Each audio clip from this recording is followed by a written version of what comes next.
Once again, welcome in the Sumit Kumar Suryavanshi's class. This is 10th class history. हमने women and revolution तक discuss कर लिया था. आज हम बेसिकली जो डिस्कस करने वाले हैं वो यूनिफिकेशन ऑफ जर्मनी है. हम 3 यूनिफिकेशन बेसिकली इस चैप्टर में डिस्कस करेंगे. Unification of Germany, Italy and Britain. Reason क्या है कि हम यूनिफिकेशन में ये समझने की कोशिश कर रहे हैं कि जो नेशनलिज्म है, एक नेशन की फीलिंग है, उसने किस तरह से लोगों को एक नेशन फॉर्म करने में मदद भी की है. तो देखिए, effort made by the middle class की मिडिल क्लास ने भी यूनिफिकेशन ऑफ जर्मनी उसके लिए बहुत ज़्यादा एफर्ट किए थे. Try to unite the different region. बहुत सारे जो डिफरेंट रीजन्स लिख दिया है यहाँ पर मैंने. आई एम सो सॉरी, ये रीजन नहीं है. बेसिकली यहाँ पर आपका आएगा रीजन, यानी कि REGION. ठीक है, रीजन, बहुत सारे जो रीजन्स थे उनको कहीं ना कहीं यूनिफाई करने की कोशिश की. Repress by the combined force of the monarchy and large landlords, कि जो लार्ज लैंडलॉर्ड्स वगैरह थे उन्होंने क्या किया, उनको बुरी तरह से दबा दिया, उनको यूनिफिकेशन को सक्सेसफुल नहीं होने दिया. बाद में जो पर्सिया है उसने क्या किया, उनकी लीडरशिप में उन्होंने डिसाइड किया कि वो जर्मनी की यूनिफिकेशन करवाएंगे. क्योंकि मैंने पहले भी बताया कि जर्मन फ्रेंच रेवोल्यूशन के बाद कहीं ना कहीं नेशनलिज्म का आइडिया बहुत ज़्यादा डेवलप हो रहा था. सबसे ज़्यादा इंपॉर्टेंट रोल प्ले करने वाले को ओटोमन बिस्मार्क रहे इसके अंदर, जिन्हें आर्किटेक्ट भी बोला जाता है जर्मनी का.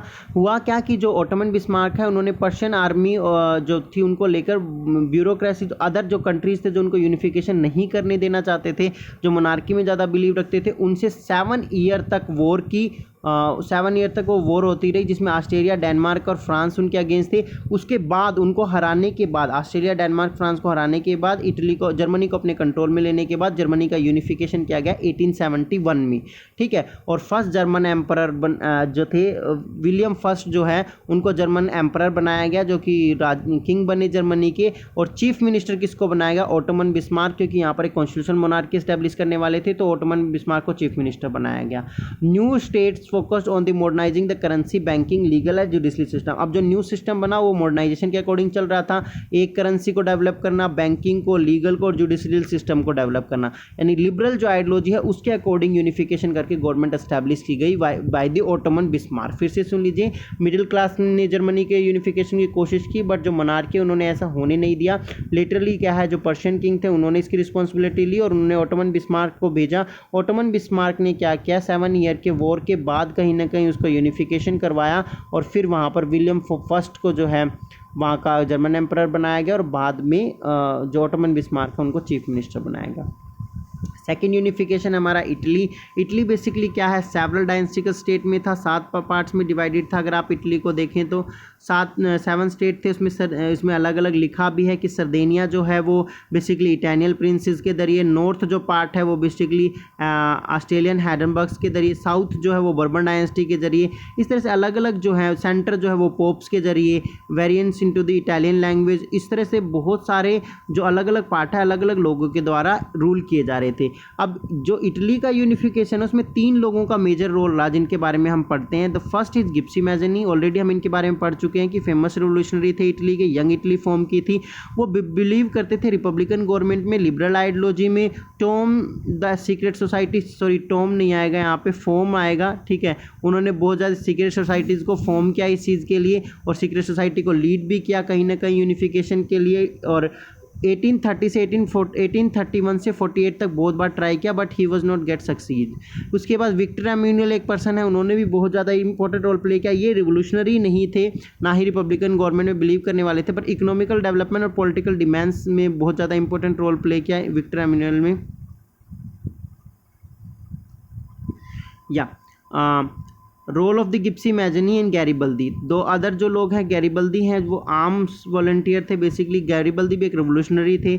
मार्च इनटू द साउथ इटली की तरफ मार्च किया. Go to support of the local peasants. यहाँ पर मैंने पीजेंट्स फिर से गलत लिख दिया है, PASANT, पीजेंट्स की बात कर रहा हूँ यहाँ पर.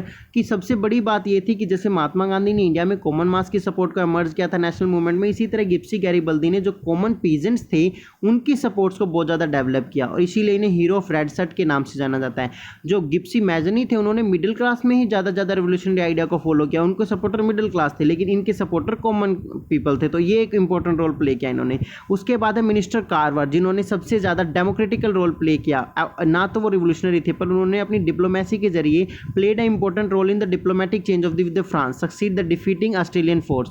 और फ्रांस के साथ एक डिप्लोमेटिक अलायंस किया इन्होंने और ऑस्ट्रेलिया को हराया। ऑस्ट्रेलिया को हराने के बाद इन्होंने क्या किया, इटली को यूनिफाई किया। तो इस तरह से इटली का यूनिफिकेशन हुआ। Unification of Italy as a result of many effort. 1861 Victor Emmanuel second was proclaimed the king. जो किंग वो कौन है, विक्टर एम्यूलन को किंग बना दिया गया है यहाँ का। And high literacy but believe in liberal nationalism ideology, कि बहुत ज़्यादा इलिटरेसी थी लेकिन कहीं ना कहीं फिर भी लोग क्या है, लिबरल नेशनलिज्म के अंदर बिलीव रखते थे। तो इस तरह से यूनिफिकेशन इटली का हो गया।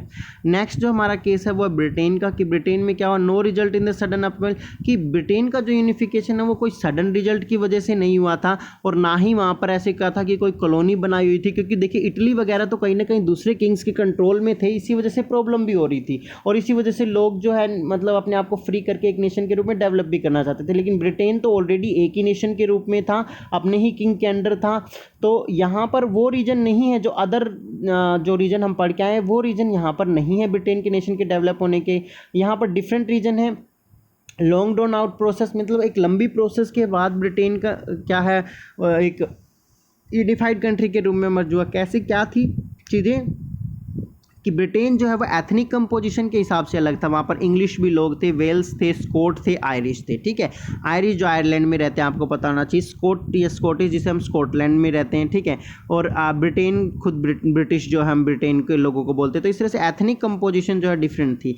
Everyone have own culture and political situation, सबका अपना कल्चर था, अपनी पॉलिटिकल सिचुएशन थी। English nation grew in the wealth importance of power, कि इंग्लिश जो नेशन था वो पावर की वजह से इंप्रूव हुआ। कैसे, 1688 seize the power from the monarchy, कि मोनार्की से पावर सीज कर ली गई और कहीं ना कहीं जो गवर्नमेंट है, कॉन्स्टिट्यूशनल गवर्नमेंट को डेवलप किया गया था यहाँ पर। अब यहाँ पर क्या था, एक डेमोक्रेटिकल गवर्नमेंट एस्टैब्लिश हो गई थी, पार्टी सिस्टम था, 2 पार्टीज थी।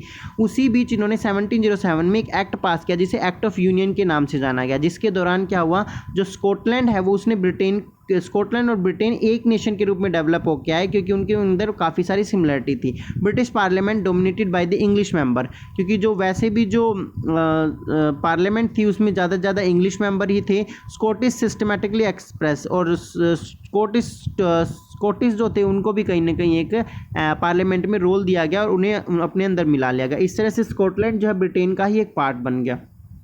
लेकिन प्रॉब्लम क्या थी, Scottish suffer the terrible repression was allowed by the speak Gaelic and और आएगा यहाँ पे सॉरी और वियर द नेशनल ड्रेस, कि जो स्कॉटिश थे ना उनको बहुत ज़्यादा प्रॉब्लम फेस करनी पड़ रही थी। उन्हें गैलिक बोलने के लिए अलाउ नहीं था, वो अपनी नेशनल ड्रेस नहीं पहन सकते थे।